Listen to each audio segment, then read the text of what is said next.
الله أكبر لا إله إلا الله والله أكبر لله الأكبر ما هدينا على أكبر على ما رزقنا على ما هديته على إلى بك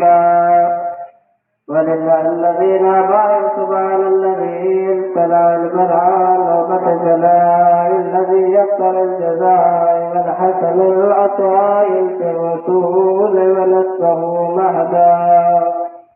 وخيرا سبلا والفة الحلائق وقوة لي وجزاء النية ولو شاء لجعل الله ووليا قوة شديده وبطل العسائك لهم خاضعين وخفت لهم أجره بالمبركين الله الذي لله وسعت مسابقة والحذائر للعالمين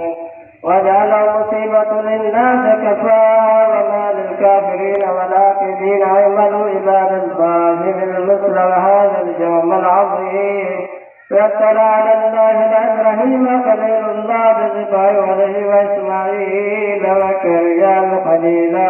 في المنام وهو بين الذكائر والمقام أنه لولده وذبي وولدي وسعده وابتل البيين مكرما وإله منامه والمرادون وقال الله لنبي الله أرى بالرباع والعباد وعني وعادته للمسلمين فانظر على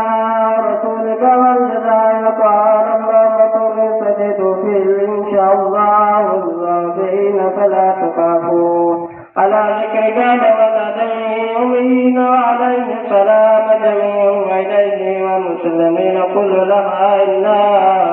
ابتغى له ولدا كبير وإلا ذلك اللعين فلا ذنب وشية للمبشرين خليل الله ونسيب واتباع المباركين والطاهرين المساء العرض والجبال ونبي الملائكة مسرة والنحوش العشاة بالمسماء به قولهم جزاء العرض بالتحمة ونجوى الرحمة خليل الصابرين وتبي الصابرين الذي كبر فتعالى الأرحم الراحمين لله وكفصلات من صلاك إن كذلك نجزي المرسلين إذا هذا وفداء المبين وصلى الله بذبي المصطفين عند الله خليل الله بذبي وإلى منه خليل الله بذبي وعلى وجهك عليك بسم الله عليه أحسن الحديث وقرم الله الحكيم بسم الله الرحمن الرحيم والعصر إن الإنسان لفي خسر إلا الذين آمنوا وعملوا الصالحات وتواصوا بالحق وتواصوا بالصبر سلام.